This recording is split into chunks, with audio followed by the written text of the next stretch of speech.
Chapter 4. The gentle spring air filled the school corridors, a soothing tranquility prevailing after weeks of hard work. Students often gathered in common areas, enjoying brief moments of respite before resuming their tasks and studies. However, this quiet was abruptly shattered when Léa discovered that the money she had painstakingly saved from her tips had disappeared from her room. Shock and panic instantly overwhelmed her. She frantically searched through her belongings, hoping against all logic that the money would magically reappear.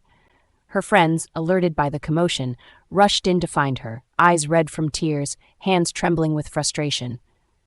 "What happened, Léa?" asked Léon, his voice full of concern. "The money, it's gone. All my tips, everything I saved." Léa covered her face with her hands, feeling desperate. Élodie clenched her fists, her dark gaze hardening. Who could have done this? The answer came swiftly in the form of an arrogant figure appearing at the entrance to the room. Damien, with a mocking smile plastered on his face, advanced accompanied by a few of his friends from the tennis club. "So, having some trouble, little squirrels?" he sneered, a cruel glint in his eyes. "You should know that storing loose change away from banks is never a good idea.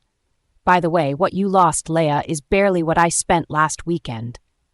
Anger boiled Paul's blood. He took a step toward Damien, fists clenched, but Léon placed a calming hand on his shoulder. "Don't give him the satisfaction, Paul," Léon murmured, trying to calm his friend. He then turned to Damien, his voice threatening. "I assure you, you won't get away with this." Damien shrugged indifferently before turning on his heel and walking away, his laughter mingling with that of his cronies. Léa, devastated, shook her head, tears streaming down her face. I won't be able to go to Manila now. It's all over for me." But Léon wasn't having it. "We'll find a way, Léa. We won't let you down. Promise." Élodie and Paul nodded, determined to support their friend no matter what. They knew time was against them, but they refused to succumb to despair. Together, they redoubled their efforts, taking on every available odd job, sacrificing their evenings and weekends. The football matches organized by Léon attracted even more spectators, some coming from afar to watch the games. Élodie expanded her online coaching programs, offering special sessions to attract more clients. Paul, increasingly invested in his role as a stadium usher, took on extra hours and became a pillar of security at events. As for Léa, she found a second job in a souvenir shop, working tirelessly to recover what she had lost. Weeks passed, marked by fatigue and sacrifices, but also by an unyielding determination. Every evening they gathered to take stock, counting their earnings and sharing moments of camaraderie and support. "We're almost there," Léon said one evening, his eyes shining with hope. "Just a little more effort, and we'll have everything we need." And finally, after countless hours of work and unwavering willpower, they succeeded. Léon, Élodie, Paul, and Léa gathered around their usual table, the savings carefully tallied before them.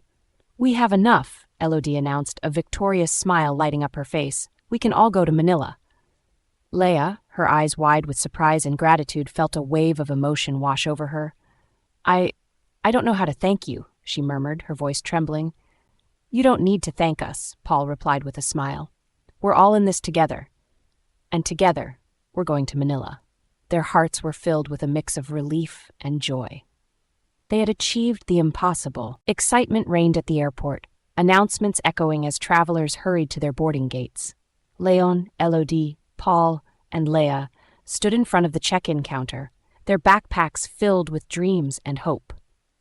It was finally the day of their departure for Manila, a moment they had eagerly awaited and worked so hard for. With radiant faces, they collected their tickets and headed to the departure lounge. For all four of them, it was the first time they were taking a plane, and the excitement mixed with slight nervousness was palpable. "Can you believe we're about to take off for Manila?" Léa exclaimed, her eyes sparkling with excitement. "I still can't believe it."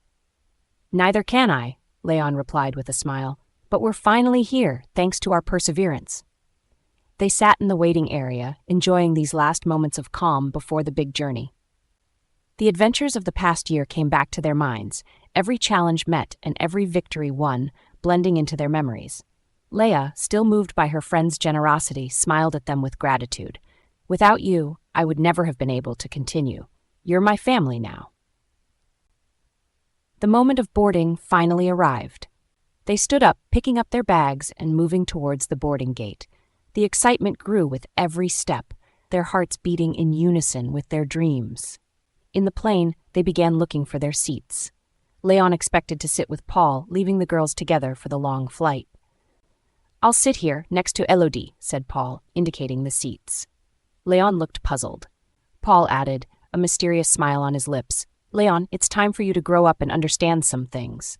Enjoy your flight with Léa. I'll keep my seat next to Elodie."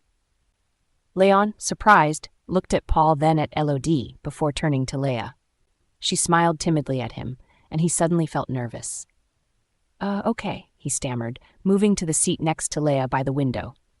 Seated next to Léa, Léon felt a mix of excitement and nervousness wash over him.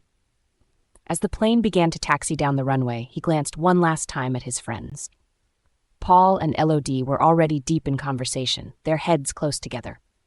When the plane finally took off, Léon felt a slight pressure in his stomach, but he was captivated by the sight of the clouds below them. Léa, sitting next to him, seemed equally amazed. "It's incredible," she murmured. "I've never seen anything so beautiful."